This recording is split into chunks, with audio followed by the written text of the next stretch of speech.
जय श्री राधे, जय श्री श्याम। अब हम आगे की कथा वर्णन करते हैं। वाल्मीकि रामायण में आगे वर्णन आया कि 5वें सर्ग में अयोध्यापुरी का वाल्मीकि जी ने वर्णन किया है कि सर्वप्रथम जब पूरी ही इस भूमंडल पर मनु महाराज का राज्य था, प्रजापति मनु महाराज ने दिव्य रूप से राज्य शासन किया था, तो उन्होंने एक दिव्य नगरी का निर्माण किया। वो नगरी और कोई नहीं, स्वयंत्व में अयोध्यापुरी है। अयोध्यापुरी का मनु महाराज ने निर्माण किया।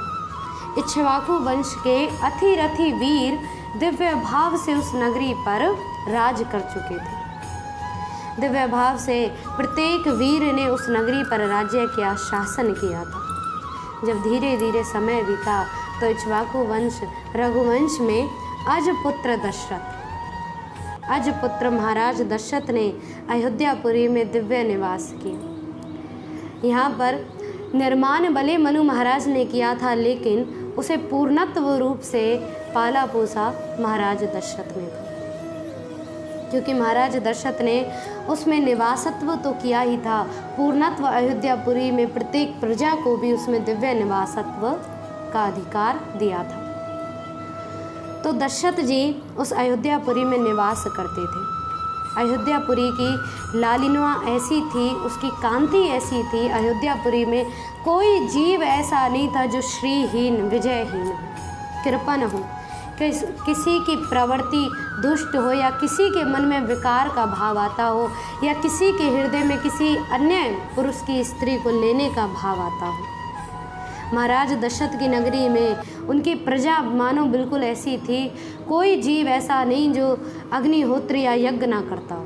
प्रत्येक जीव यज्ञ करता, प्रत्येक जीव अग्निहोत्री, प्रत्येक जीव श्री के समान, प्रत्येक जीव के अंदर सद्भाव अयोध्यापुरी में था। राजा दशरथ अपनी प्रजा से बड़े प्रसन्न रहा करते थे। अयोध्या नगरी ऐसी थी कि अयोध्या नगरी 3 योजन का विस्तार में वो फैली हुई थी। तो 3 योजन के विस्तार में से 2 योजन भूमि ऐसी थी जहाँ पहुंचकर किसी के लिए भी युद्ध करना असंभव था। इसीलिए उस भूमि का नाम पड़ा था अयोध्या, मतलब जहाँ कहीं भी किसी के लिए भी युद्ध करना असंभव है। तब से उस नगरी का नाम अयोध्यापुरी रखा गया। अयोध्यापुरी का दिव्य भाव था। राजा दशरथ जहाँ निवास किया करते थे। राजा दशरथ का राज्य बड़ा परिपूर्ण था। दिव्य रानियाँ थी राजा दशरथ को, और तो और राजपाट में राजा दशरथ के दिव्य मंत्री हुआ करते थे, सहायक। राजा दशरथ के पास में 8 मंत्री थे जो मुख्य मंत्रियों की गिनती में जाने जाते थे, जिनका वर्णन किया गया था कि दृष्टि, जयंत, विजय, सुराष्ट्र, राष्ट्रवर्धन, धर्मपाल और अकोप, और 8वें थे सुमंत। तो ये 8 मंत्री, मुख्य मंत्री जो राजा दशरथ को अर्थव्यवस्था के रूप में, राजपाट के रूप में दिव्य सलाह दिया करते थे। और वशिष्ठ और वामदेव, ये दोनों ऋषि राजा दशरथ के माननीय पुरोहित हुआ करते थे। राजा दशरथ के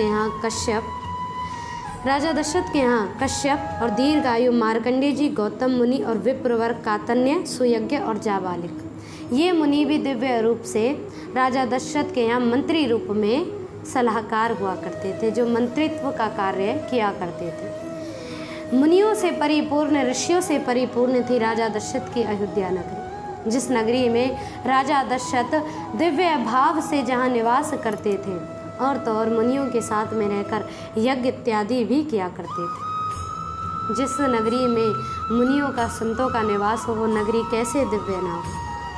क्योंकि राजा दशरथ के यहाँ जगबलिक, कातन्य, गौतम, मार्कंडेय इत्यादि, वशिष्ठ, वामदेव इत्यादि सभी मुनि आकर के उनके राजपाट को देखा करते थे, उनके कार्यों को देखा करते थे। तो यहाँ पर आगे की लीला वर्णन करी। अब वाल्मीकि जी ने वर्णन आगे किया। तो यहाँ पर इस अध्याय के साथ में 5म, 6म, 7म सर्ग विश्राम करते हैं, और आगे के सर्गों का वर्णन हम आगे की वीडियो में अवश्य करेंगे। तो आशा है आप सभी ऐसे दिव्य कथाओं को श्रवण करते रहें, आनंदित रहें, प्रसन्न रहें। जय श्री राधे, जय श्री